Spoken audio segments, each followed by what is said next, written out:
ভগবান হনুমানের লেজ কেন পূজা করা হয়? ভগবান হনুমানের লেজ উপাসনায় তাৎপর্য গুরুত্ব পায় কারণ ভগবান হনুমানের লেজ বিভিন্ন দেবতাদের কাছ থেকে অর্জিত বিভিন্ন শক্তি, বিশেষ করে লেজের শেষ অংশ থেকে অর্জিত। ভগবান হনুমানের লেজ পূজা অন্যান্য পূজা বা আচার অনুষ্ঠান থেকে অনেকটাই আলাদা। হনুমান এক ব্যাখ্যায় ভগবান শিবের অবতার বা প্রতিবিম্ব বলে দাবি করা হয়, আবার কেউ কেউ তাকে ভগবান বিষ্ণুর অবতার বলে দাবি করেন। অন্যরা তাকে বায়ুর দেবতা ভগবান বায়ুর পুত্র বলে দাবি করে। ভগবান হনুমানের অধিকাংশ বর্ণনা বিষ্ণু পুরাণ এবং নারদ পুরাণের মতো পুরাণ লিপি থেকে নেওয়া হয়েছে। ভগবান হনুমানের আবির্ভাব নিয়ে একটি পুরাণ কাহিনী আছে। একবার ভগবান বিষ্ণু ঋষি নারদ মুনির কাছ থেকে একটি অভিশাপ পেয়েছিলেন যখন ভগবান বিষ্ণুর রসিকতার জন্য নারদ মুনির মুখ বিচক্ষণতার সাথে বানরের চেহারায় পরিণত হয়েছিল। নারদ মুনি যখন একটি অনুষ্ঠানে গিয়েছিলেন, তখন পরিবর্তিত চেহারা সম্পর্কে অজান্তেই উপস্থিত লোকেরা তাকে উপহাস করেছিল এবং দর্শকদের সামনে তিনি নিচু হয়ে পড়েছিলেন। অপমানিত নারদ মুনি ক্রোধে ভগবান বিষ্ণুকে অভিশাপ দিয়েছিলেন যে ভগবানকে তার একটি জন্মে তার জীবন বাঁচাতে একটি বানরের উপর নির্ভর করতে হবে। ঐশ্বরিক সমস্ত কাজগুলি নির্দিষ্ট পরিকল্পনা অনুসারে লিপিবদ্ধ হয়, এবং সেই জন্য যখন ভগবান বিষ্ণুকে ভগবান রাম হিসেবে প্রকাশ করতে হয়েছিল, তখন ভগবান হনুমানও বানর ঈশ্বর হিসেবে উদ্ভাসিত হয়েছিল। রামায়ণ যুদ্ধের সময় ভগবান ব্রহ্মা ভগবান হনুমানকে তার বিরোধিতাকারীদের ভয় দেখাতে এবং যে কোনো রূপে রূপান্তরিত করার ক্ষমতা দিয়েছিলেন। ভগবান শিব তাকে একটি ঢাল দিয়েছিলেন যা তাকে জীবন, দীর্ঘায়ু এবং মহাসাগর বা পাহাড়ের মতো অন্য কোনো স্থান অতিক্রম করার শক্তি রক্ষা করবে এবং আরামে সমুদ্র। ভগবান ইন্দিরা বজ্রাযুধা নামক শক্তিশালী অস্ত্র দিয়েছিলেন যখন ভগবান বরুণ আশ্বাস দিয়েছিলেন যে ভগবান হনুমান কোনোভাবেই জল থেকে কোনো হুমকির সম্মুখীন হবেন না। রাজা রাবণের দৈত্য শক্তি যখন ভগবান হনুমানের লেজে আগুন ধরিয়ে দেয়, তখন ভগবান অগ্নি হস্তক্ষেপ করে ভগবান হনুমানকে আগুনের ব্যথা থেকে মুক্তি দেন এবং লেজটিকে যে কোনো দৈর্ঘ্য পর্যন্ত প্রসারিত বা সংকুচিত করার এবং তার দ্বারা যে কোনো পরিমাণ ওজন ধরে রাখার বিশেষ ক্ষমতা প্রদান করেন। লেজ একইভাবে ভগবান হনুমান ভগবান কুবের, ভগবান সূর্য এবং ভগবান যম এবং দেবী সীতার মতো দেবতাদের কাছ থেকে বেশ কিছু বর পেয়েছিলেন, যা সবটি ভগবান হনুমানকে ভগবান হনুমানের আকারে আক্ষরিকভাবে অজেয় এবং অজেয় করে তুলেছিল। ভগবান হনুমানের উপর যাতে কোনো ক্ষতিকর প্রভাব না পড়ে তা নিশ্চিত করার জন্য নবগ্রহরাও গিয়ে তার লেজের ভিতরে অবস্থান করে। এইভাবে ভগবান হনুমানের লেজটি বিভিন্ন দৈব শক্তির দ্বারা প্রদত্ত সমস্ত শক্তি দ্বারা নিরোধক ছিল এবং উপাসনায় মহান তাৎপর্য অনুমান করে তার শরীরের সবচেয়ে শক্তিশালী অঙ্গ হয়ে ওঠে। ভগবান হনুমান প্রধানত ভগবান রামকে যুদ্ধে সাহায্য করার জন্য উদ্ভাসিত হন। রামায়ণের আগে ভগবান হনুমানের কথা খুব কমই শুনেছেন। তার গুরুত্ব, শক্তি এবং তিনি যে ক্ষমতার অধিকারী ছিলেন তা কেবল যুদ্ধের সময়ই প্রকাশিত হয়েছিল। যুদ্ধ শেষ হওয়ার পর যখন ভগবান রাম প্রস্থান করার জন্য তার পরিকল্পনা প্রকাশ করেছিলেন, তখন ভগবান হনুমান অনুরোধ করেছিলেন যে যতক্ষণ পর্যন্ত রামের নাম লোকেদের দ্বারা পূজা করা হবে ততক্ষণ পর্যন্ত তাকে পৃথিবীতে থাকতে দেওয়া হবে, কারণ তিনি লোকেদের রামের নাম জপ করতে শুনতে চান। অনুরোধে আনন্দিত ভগবান রাম তার ইচ্ছা মঞ্জুর করেন এবং বলেছিলেন যে তিনি বেশ কয়েকটি মন্দিরে শান্তভাবে বসে ধ্যান করতে পারেন যাতে তিনি নির্বেশ শুনতে পারেন এবং লোকে তার ভগবান রাম নাম জপ করতে উপভোগ করতে পারেন। একটি লোককাহিনী অনুসারে ভগবান মহাবিষ্ণু, যিনি তখন পর্যন্ত ভগবান রামের ছদ্মবেশে ছিলেন, তিনি তার সামনে সত্য রূপে উপস্থিত হয়েছিলেন এবং তাকে তার সমস্ত ক্ষমতা একটি ছোট ঘণ্টার মধ্যে স্থানান্তরিত করার পরামর্শ দিয়েছিলেন এবং এটিকে তার লেজের প্রান্তে বেঁধে রাখতে বলেছিলেন যাতে যারা তাদের কাছ থেকে অনুগ্রহ চান, ভগবান হনুমান তার লেজে বেঁধে ঘণ্টা বাজিয়ে তাকে প্রার্থনা করতে পারতেন। ঘণ্টার ধ্বনি এতই সুরেলা হবে যে এটি ভগবান রামের নাম জপের সাথে মিলবে এবং ভগবান হনুমানকে বিরক্ত করবে না। সম্ভবত ঈশ্বরের আশীর্বাদ প্রার্থনা করার জন্য একটি মন্দিরে ঘণ্টা বাজানো শুরু হয়েছিল শুধুমাত্র এই গল্পের উপর ভিত্তি করে। এই ঘটনার পূর্বে কোনো পুরাণ গ্রন্থে উল্লেখ নেই যে কোনো প্রকারের ঘণ্টা ঈশ্বরের কাছ থেকে অনুগ্রহের জন্য ব্যবহার করা হয়েছে।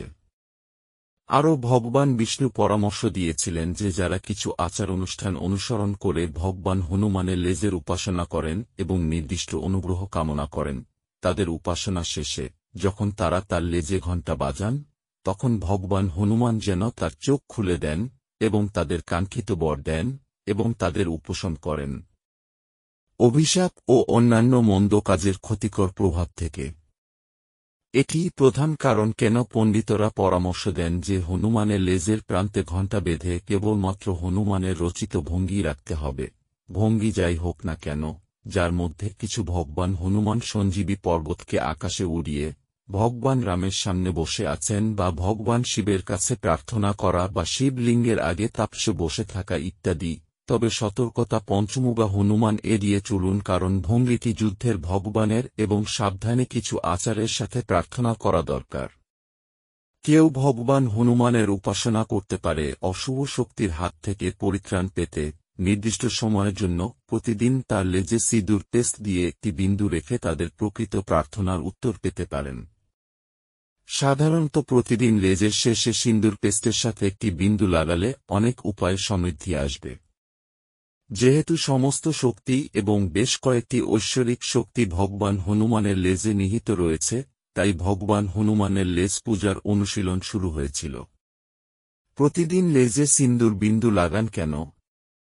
যেমনটি আগে ব্যাখ্যা করা হয়েছে, বেশ কয়েকটি দেবতার বিশেষ ক্ষমতা তার লেজে একের পর এক পর্যায়ক্রমে নিরোধক থাকে এবং প্রতিদিন যখন আপনি সিঁদুর লাগান, আপনি আসলে ভগবান হনুমানের মাধ্যমে আপনার সমস্যাগুলি দূর করার জন্য সেখানে উপস্থিত সেই দেবতাদের পূজা করছেন। শেষ যখন আপনি লেজের প্রান্তে সিঁদুর প্রয়োগ করেন, তখন অভিশাপ, ঈর্ষা, দুষ্ট চোখ এবং অন্যদের দ্বারা আপনার উপর নিক্ষিপ্ত কাজের মতো কালো জাদুর কারণে সঞ্চিত সমস্ত ক্ষতিকারক প্রভাব লেজের প্রান্তে উপস্থিত ভগবান অগ্নির অগ্নিশক্তিতে পুড়ে যায়। লেজ পূজার অন্য সবচেয়ে তাৎপর্য হল যে কোটি কোটি রাম জপ নিঃশব্দে ভগবান হনুমান নিরবচ্ছিন্নভাবে জপ করে তার লেজে মন্ত্রের শক্তি রশ্মি পাঠাতে থাকে এবং তাই আপনি প্রতিদিন লেজের উপর একটি বিন্দু স্থাপন করেন। রাম জপের শক্তি রশ্মি মন্ত্র আপনার শরীরে প্রবেশ করে এবং আপনার মন ও শরীরের সমস্ত ময়লা পরিষ্কার করে, যার ফলে ধীরে ধীরে আপনার মন ও শরীরকে শান্তির জগতে ঠেলে দেয়। লেজ পূজা করে হনুমানের পূজা করার এটাই সবচেয়ে বেশি গুরুত্ব। নির্দিষ্ট প্রার্থনার উত্তর পাওয়ার জন্য কেউ 48 দিনের প্রার্থনা পালন করতে পারে। কেউ কেউ পিরিয়ডকে 45 দিনের প্রার্থনা হিসেবে পরামর্শ দেন। সে যাই হোক না কেন, কেউ যখন লেজ পূজা করতে চায় তখন এগুলো অনুসরণ করে। সকালে অজু এবং স্নানের পরে ভগবান হনুমানের সামনে দাঁড়িয়ে নিম্নলিখিত হনুমান গায়ত্রী মন্ত্রটি 10 বার জপ করুন। ওম অঞ্জনেয়া বিদমহে বাজুপুত্রায় ধীমহে তন্ন হনুমৎ প্রচোদয়াৎ। মন্ত্রটি এমনভাবে উচ্চারণ করতে হবে যাতে ঠোঁট, ষড়যন্ত্র এবং জিহ্বার সামান্য নড়াচড়া থাকলেও উপাসক ব্যতীত অন্যদের কাছে তা যেন অশ্রাব্য হয়। মন্ত্র জপ করার পরে সিঁদুর পেস্ট দিয়ে তার লেজের গোড়ায় একটি বিন্দু রাখুন। সিঁদুর মানে চন্দন বা কুমকুম নয় যা মহিলারা তাদের কপালে লাগান। এটি সিঁদুর এবং উজ্জ্বল কমলা রঙের দোকানে সিঁদুর পেস্ট হিসাবে বিক্রি হয়, যা ভগবান হনুমানের জন্য নির্দিষ্ট। দিনের শেষে তার সামনে সেজদা করুন এবং তাকে আপনার নির্দিষ্ট সমস্যা থেকে মুক্তি দেওয়ার জন্য অনুরোধ করুন যার জন্য আপনি প্রার্থনা শুরু করেছিলেন, এবং প্রভুর কাছে আপনার প্রার্থনার ইতিবাচক উত্তর দেওয়ার জন্য অনুরোধ করুন। এটি একটি 48 বা 45 দিনের সাধারণ রীতি যা কেউ অনুসরণ করতে পারে। এমনকি 48 বা 45 দিন শেষ হওয়ার আগে যদি বিন্দুগুলি লেজের প্রান্তে পৌঁছে যায় তবে উদ্বিগ্ন বোধ করবেন না। তপস্যা শেষ না হওয়া পর্যন্ত বাকি দিনগুলির জন্য লেজের উপরেই বিন্দুগুলি লাগাতে থাকুন। সবশেষে লেজের শেষ প্রান্তে শেষ সিন্দুর বিন্দুটি রাখার পরে লেজের সাথে বাঁধা বেলের উপর সিন্দুর রাখতে ব্যর্থ হবেন না। এটি করার মাধ্যমে আপনি ধ্যানরত প্রভুকে জাগ্রত করছেন, আপনাকে আশীর্বাদ করতে এবং আপনার প্রার্থনার ইতিবাচক উত্তর দিতে। মঙ্গলবার বা শনিবার লেজ পূজা শুরু করা ভালো। মহিলাদের মাসিকের সময় ডট লাগানোর ধারাবাহিকতা সমস্যা হয়ে দাঁড়ালে পরিবারের অন্য কেউ তাদের অনুপস্থিতিতে এটি চালিয়ে যেতে পারে। তবে ৪৮ বা ৪৫তম দিনে এটি আবশ্যক যে যিনি নামায় শুরু করেছেন তিনি কেবল নিজেরাই এটি শেষ করবেন। তাই মহিলাদের এমনভাবে লেজ পূজা শুরু করার পরামর্শ দেওয়া হয় যাতে তারা মাসিকের সমস্যা ছাড়াই এটি ৪৮ বা ৪৫তম দিনে শেষ করতে পারে। আজকের বক্তব্যের সারাংশ। কেউ ভগবান হনুমানের উপাসনা করতে পারে অশুভ শক্তির হাত থেকে পরিত্রাণ পেতে। নির্দিষ্ট সময়ের জন্য প্রতিদিন তার লেজে সিঁদুর পেস্ট দিয়ে একটি বিন্দু রেখে তাদের প্রকৃত প্রার্থনার উত্তর পেতে পারেন। সাধারণত প্রতিদিন লেজের শেষে সিঁদুর পেস্টের সাথে একটি বিন্দু লাগালে অনেক উপায়ে সমৃদ্ধি আসবে। যেহেতু সমস্ত শক্তি এবং বেশ কয়েকটি ঐশ্বরিক শক্তি ভগবান হনুমানের লেজে নিহিত রয়েছে।